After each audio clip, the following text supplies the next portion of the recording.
எடப்பாடி பழனிசாமி அமித்ஷா கிட்ட ஒரு கோரிக்கை வைக்கிறாரு. அதுவும் 2 கோரிக்கை. அவங்க எப்படி 2 விவகாரத்தை காட்டி இவரை இழுக்கிறாங்களோ, இந்த 2 விவகாரத்தை காட்டி நான் உங்க கூட வந்துடுறேன்னு இவர் சொல்றாரு. என்னன்னா, ஒன்றுபட்ட அதிமுக நீங்க பேசாதீங்க. சசிகலா, டிடிவி தினகரன், ஓபிஎஸ் விவகாரத்தை நீங்க பேசாதீங்க. 2 தலைவரா இருக்க கூடாது. இதுதான் எடப்பாடி வச்சிருக்கிற கோரிக்கை. இப்ப என்ன ஆகும்னு கேட்டீங்கன்னா, ஒன்றுபட்ட அதிமுக விவகாரத்துல கொடுக்க மாட்டேன். ஏன்னா ஒன்றுபட்ட அதிமுகவான நாளைக்கு சசிகலா அம்மா பக்கம் எல்லாரும் போயிடுவான். அந்த பழைய பாசம் தள்ளிக்கிட்டு போயிடுவான் அந்த அம்மா கிட்ட. அதனால எதுவும் நடக்காது. ஒன்று.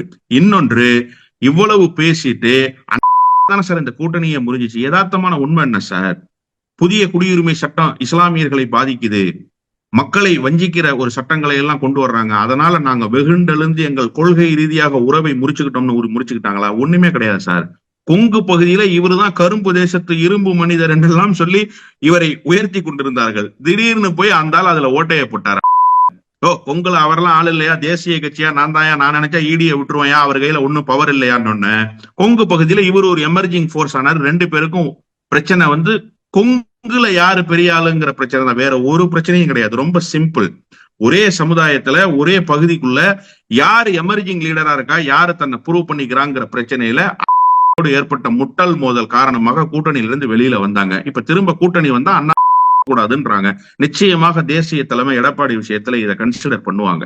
ஏன்னா எடப்பாடி பழனிசாமியை இப்ப உள்ளார கொண்டு வந்து பாஜகவுக்கு அதிகமான இடங்களை பெறணும். என்ன தெரியுமா பேரம் நடந்திருக்கு நேத்து? இன்னொரு உண்மையும் நான் சொல்லிடுறேன். பாஜக அதிமுக என்பது அல்ல பேச்சுவார்த்தை. அதிமுக தேசிய ஜனநாயக கூட்டணி தான் பேச்சுவார்த்தை. தேசிய ஜனநாயக கூட்டணியை நாங்க அப்படியே கொண்டு வந்துடுறோம். எங்களுக்கு இத்தனை சீட்டு கொடுத்துடணும். 120 இடங்கள்ல இருந்து 140 இடங்கள் நீங்க நில்லுங்க. மீதி இருக்கிற ஏனைய இடங்கள் தேசிய ஜனநாயக கூட்டணி கொடுத்துங்க. நான் யாருக்கு வேணுமோ கொடுத்துக்குவேன். பச்சைமுத்துக்கு வேணா கொடுத்துக்குவேன், எஸ்ஆர்எம் காலேஜ் ஓனருக்கு, டிடிவி தினகரனுக்கு கொடுத்துக்குவேன், ஓபிஎஸ் பையனுக்கு கொடுத்துக்குவேன், யாருக்கோ கொடுத்துக்குவேன். அது கூட்டணிக்கு ஒதுக்கப்படுகிற சீட்டு, பாஜகவுக்கு ஒதுக்கப்படுகிற சீட் இல்ல. அதெல்லாம் நாங்க முடிவு பண்ணிக்கோன்றதுதான் பேச்சுவார்த்தை.